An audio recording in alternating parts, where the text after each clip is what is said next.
The elevator doors slid open to a hallway washed in silver, motionless light. It was the end of the nurse's break, but the corridor didn't welcome her back. If anything, it repelled her. Nurse's footsteps, usually a constant rhythm, were gone. No beeping IV poles, no rolling laundry carts, not even the comforting drone of distant voices. Thin shadows stretched too long across the glossy floor. Somewhere, a clock ticked quietly, stifled by emptiness.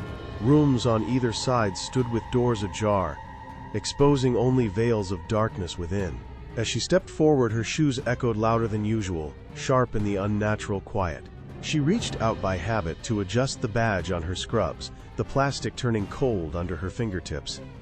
On her right, the supply closet door rattled gently, as if someone jostled it from within. She paused, uncertain. She knew every creak of this unit, but this was new. The closet was locked after midnight, always. She pressed her palm to the door and felt a slow, deliberate thud against the wood. It was subtle, almost tentative, as if whatever was inside wasn't sure if it belonged here. She glanced down the hall, expecting to see a coworker emerge or a patient wandering, but the space remained stubbornly empty. In the hush that followed, she realized she wasn't just alone. She was outnumbered by silence itself. She had taken the night shift last minute, filling in for someone who called out sick. The hospital was stretched thin this week. Too many double shifts, too many vacant smiles in the break room. But she didn't mind the solitude of nights. The supervisor handed her a clipboard, barely glanced over, muttering the usual. Patient updates, med rounds, nothing unusual. Yet as she clocked in, she noticed how everyone avoided her gaze, their faces flickering with something she couldn't name before snapping back to their tasks. Fluorescent lights in the supply alcove hummed a little too sharply, casting static into the air, but she brushed it off, reminding herself that the building was old and restless. Everything on her floor was, technically, in order. By midnight, her only company was the droning buzz overhead and the distant muffled coughs echoing through patient rooms. The charge nurse vanished into paperwork, leaving her in a cocoon of stillness. She kept her routine, charting, checking vitals, kneeling to fix a loose bedrail, but all the while sensed an invisible tension, as if the walls themselves were holding their breath. Even when she crossed paths with other nurses in the break room, their eyes slid over her quickly, polite and distant, never settling long enough to share a real moment. The familiar comfort of her routine frayed around the edges, and she started to wonder if it was just the stress, or if this shift was different from any she'd worked before. As she made her rounds, she stopped at the nurse's station to grab a patient's chart. It should have been filed in the usual spot. Room 217, a routine case, nothing worrisome. But the folder was missing. After a brief search, she found it wedged between two outdated policy binders, pages bent and backward, as if someone rifled through it in haste. She frowned, smoothing the cover with her palm, chalking it up to another nurse in a hurry. Still, a thread of unease tugged at her. Why would anyone hide a file like that? Shrugging it off, she told herself she was being paranoid and got back to her route.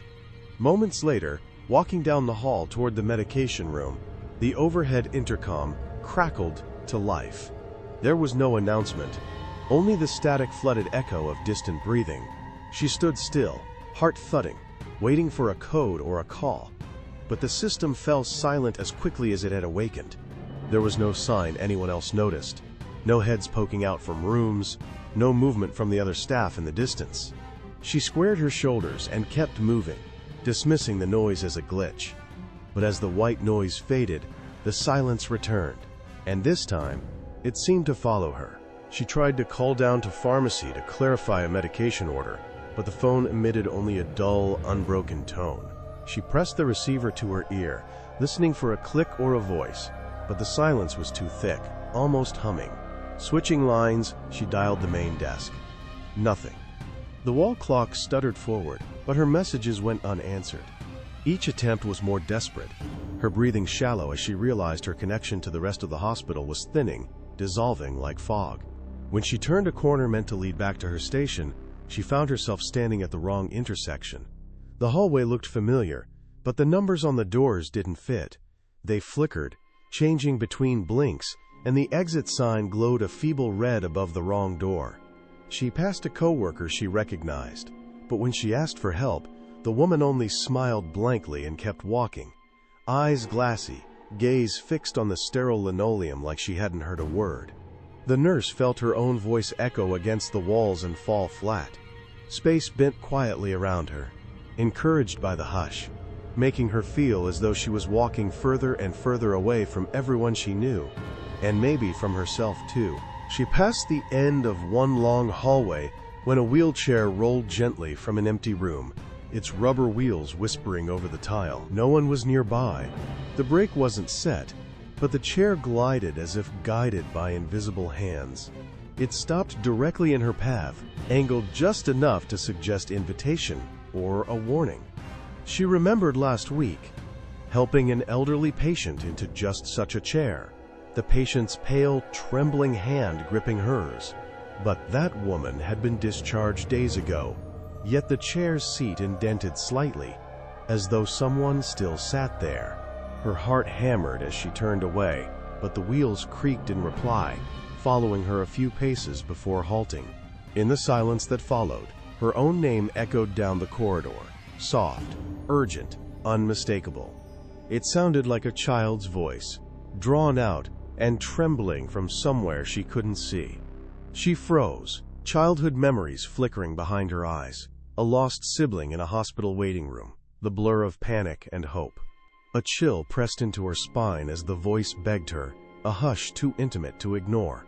She peered into the gloom beneath each doorframe but found only dark, empty rooms. No footsteps, no shadows. Still, she felt the memory of those eyes behind her, watching, waiting for her to turn around. Back at the nurse's station, she sat down heavily, rubbing her tired eyes and blaming it all on stress. Maybe she hadn't slept enough after that last double. She searched the shift schedule and reviewed camera logs, desperate to find a logical reason for the wheelchair's movement, or some record of another staff member in the area. The logs were blank, with only her initials showing in the wrong places, as if she'd wandered without memory.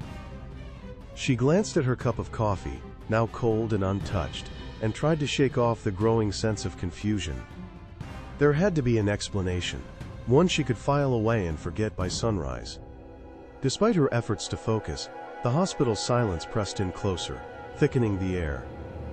Every so often, she heard the shuffle of rubber wheels, or the soft, questioning call of her name, when she was certain no one was behind her. She read through archived incident reports, wondering if any other nurse had ever written about seeing or hearing the impossible, but the records stared back at her with empty, polite wording. Nothing odd, nothing supernatural, just the sanitized language of every hospital in the country. Still, she couldn't quiet the cold certainty that she was missing something that thrived in the hollow spaces between nightly routines, where reason held no comfort at all. The overhead lights sputtered and died, plunging her section of the unit into stuttering darkness. For a moment, she could hear glass fragments tinkle onto the linoleum behind her, where a fixture had burst without warning. She spun around, chest tight, and caught the tail end of the night's hum vanish, replaced by a thudding silence. Another door down the hall slammed so forcefully the floor shuddered.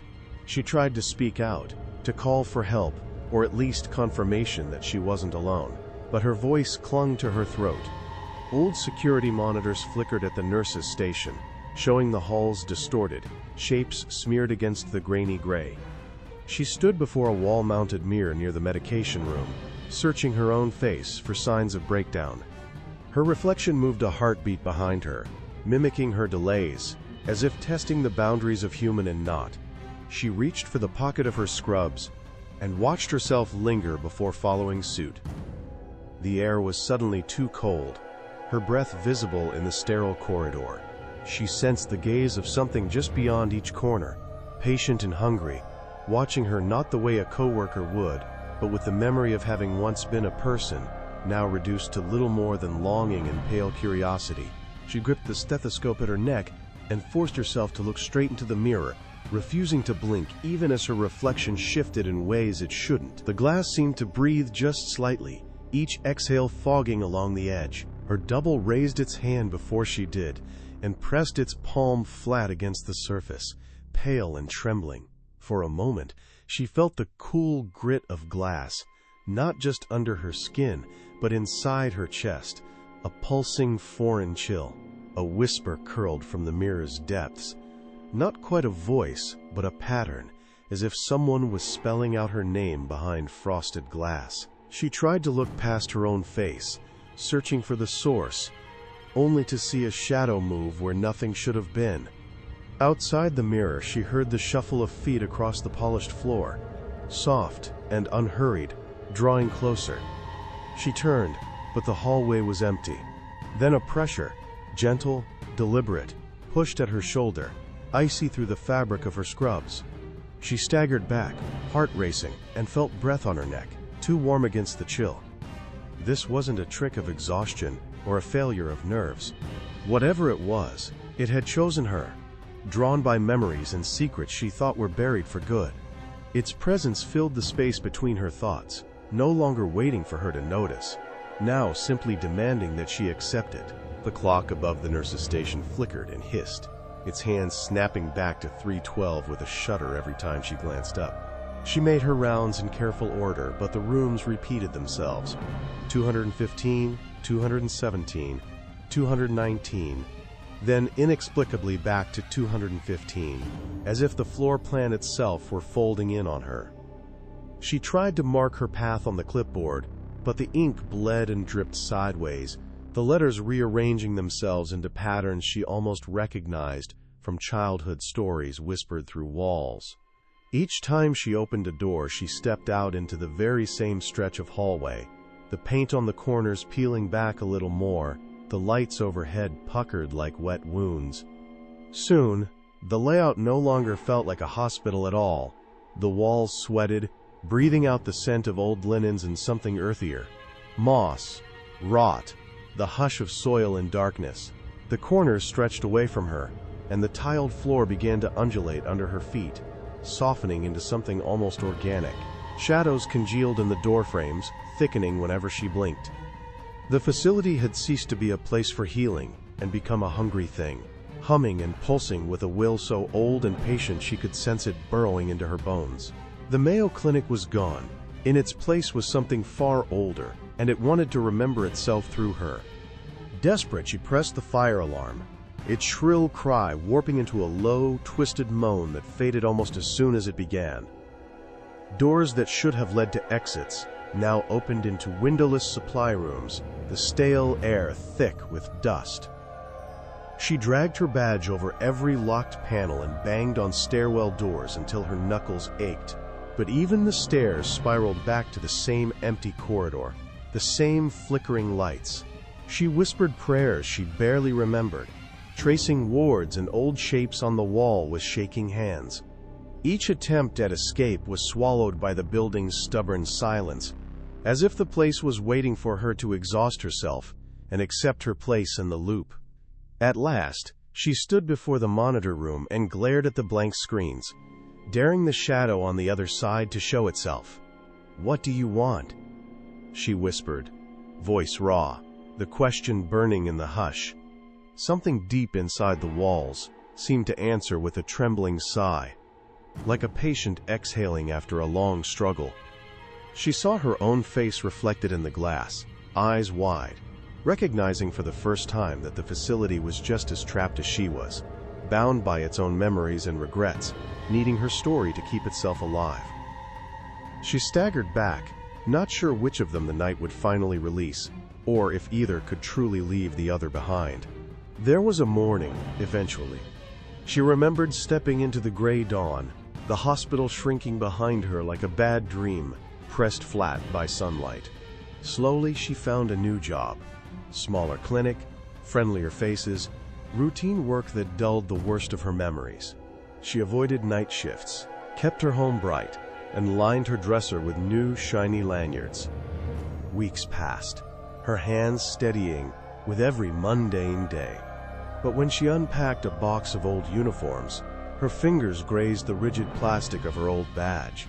Wedged deep inside a drawer she knew she'd already emptied. The photo on it looked back, slightly off, eyes just a little too hollow. Showers were the worst. The first time she let the water run hot and long, steam curling over her shoulders, a thin white scar flared alive along her upper arm.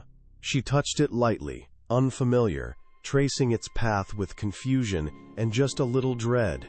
At night, when the apartment grew too silent, a hush pressed close around her. Familiar, almost comforting in its loneliness. She listened, heart pounding, as a soft, practiced whisper drifted up from behind the bathroom mirror, reminding her that some things find their way out, and some things simply wait. Sometimes, just as she drifted on the edge of sleep, she swore she heard the hospital's distant intercom crackle through her apartment walls. It murmured a name, sometimes hers, sometimes another she barely remembered, but always in that hush of static and breath. Evenings grew heavy and airless, no matter how many lights she left on. The badge on her dresser would tilt ever so slightly by morning, as if it had been touched during the night. She found herself watching for shifts in shadow, for the whisper of wheels on tile, moments that had no place in a new life, but arrived anyway, uninvited. The scar on her arm ached whenever the apartment fell silent, burning with a memory she could never see all the way through, and every time she glanced at the bathroom mirror, her reflection lingered a moment too long, offering a tired, unblinking look, far older than her own. It waited for her to speak, to call out for help, or maybe just to admit what she already felt in her bones. Because every night, just before sleep, she heard it. Soft, certain, and terribly near. "I'll see you when the halls go quiet again."